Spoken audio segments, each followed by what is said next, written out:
gentle sound of the waves crashing against the shore.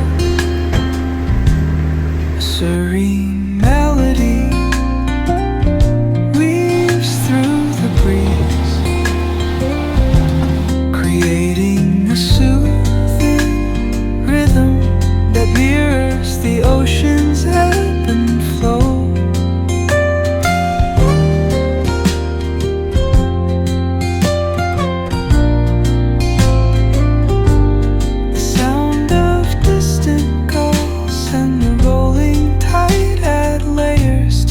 Tranquil sense tape of this coastal escape.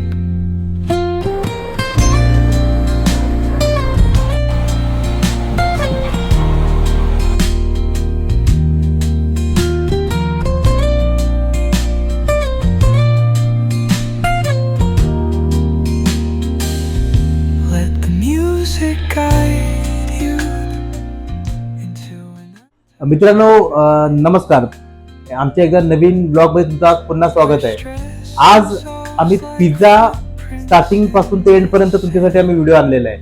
ह्या व्हिडिओमध्ये pizza आपण कसा बनवतो, मैद्यापासून आपण ईस्ट टाकून पिझ्झाचा डो कसा रेडी करतो, त्यापासून ते पिझ्झामध्ये आपण काय काय गोष्टी वापरतो आणि पिझ्झाचं ऍक्च्युअल कॉस्टिंग किती जातं शेवटपर्यंत ते आम्ही तुम्हाला शेअर करणार आहोत. त्यामुळे हा व्हिडिओ शेवटपर्यंत नक्की बघा. मित्रांनो, हा बघा पिझ्झा आता रेडी झालाय. त्याचा संपूर्ण तुम्ही जे काही व्हिडिओ असेल की हा पिझ्झा कसा बनलाय हा तुम्ही आधी पाहिलाच असेल. तर ह्या पिझ्झामध्ये मित्रांनो याचं कॉस्टिंग जे आहे, साधारणतः जो बेस आहे, जो मैदा ईस्ट वगैरे आपण टाकतो, तेल वगैरे टाकतो, साधारणतः एक 20 ते 25 रुपये आपल्याला प्राइस जातं. त्या व्यतिरिक्त जे आपण वरती सॉस वापरतो त्यामध्ये आपण पिझ्झा टॉपिंग वापरतो, टोमॅटो केचप वापरतो, त्यामध्ये आपण चीज पावडर वापरतो, त्या व्यतिरिक्त आपण व्हाईट चीज वापरतो, अजून स्पाइस साठी आपण एक स्पायसी सॉस वापरतो.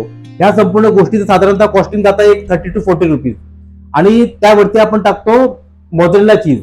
सर्वात महागडा पदार्थ हा मोझरेला चीजच आहे. त्याचं साधारणतः आपण एक मोठ्या पिझ्झाला आपण 150 ग्राम पर्यंत आपण ते वापरतो. त्याचं प्राइसिंग आहे 70 ते 80 रुपये.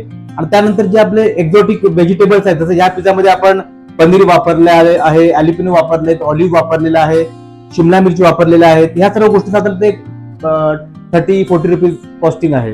आणि एक आपलं इलेक्ट्रिक ओव्हनचं जे काय इलेक्ट्रिसिटी जी यूज झाली ती साधारणतः एक पिझ्झाला आपल्याला एक 150 ते 200 रुपये खर्च येतो. आणि हा आपण विकतो 400 रुपयाला. बाकी इतर मी खर्च मित्रांनो पकडलेला नाहीये. लाईटचा खर्च किती आहे, मॅन पॉवरचा खर्च किती आहे, फक्त ऍक्च्युअल कॉस्टिंग तुम्हाला सांगितलं. तुम्ही जर घरात बसून जर तो बनवून खाणार असाल तर तुम्हाला एक साधारणतः 150-200 रुपये खर्च येतो. तर हा आता मित्रांनो पिझ्झा रेडी झालेला आहे. हा आपला जो छोटू आहे ह्याने हा पिझ्झा बनवलेला आहे. तर त्याला सुद्धा मी रिव्ह्यू साठी बोलवलेला आहे. आणि मित्र आहेत बरोबर, आणि मित्र आहेत. तर आपण आता खाऊन टेस्ट करून तुम्हाला सांगणार आहे की कसा बनलाय ते. एकदम छानपैकी बनलेला आहे, एकदम स्पॉन्जी सुद्धा आहे आणि चीज वगैरे संपूर्ण मस्तपैकी मेल्ट झालेला आहे. आता आपण टेस्ट करून बघूया कसं लागतंय ते.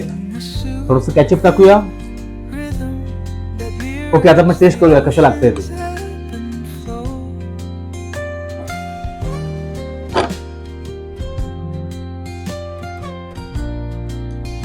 एक नंबर, मस्त झालेला आहे.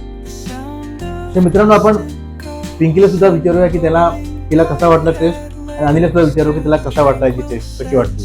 हा अनिल, तुला कसा वाटला याची टेस्ट? पिझ्झा स्पेशल आपला स्पेशल पिझ्झा आहे पिझ्झा एरियाचा. चीज आणि भरपूर आहे, टॉपिंग पण ऑलमोस्ट सगळ्या याच्यात इन्क्लूड होतात.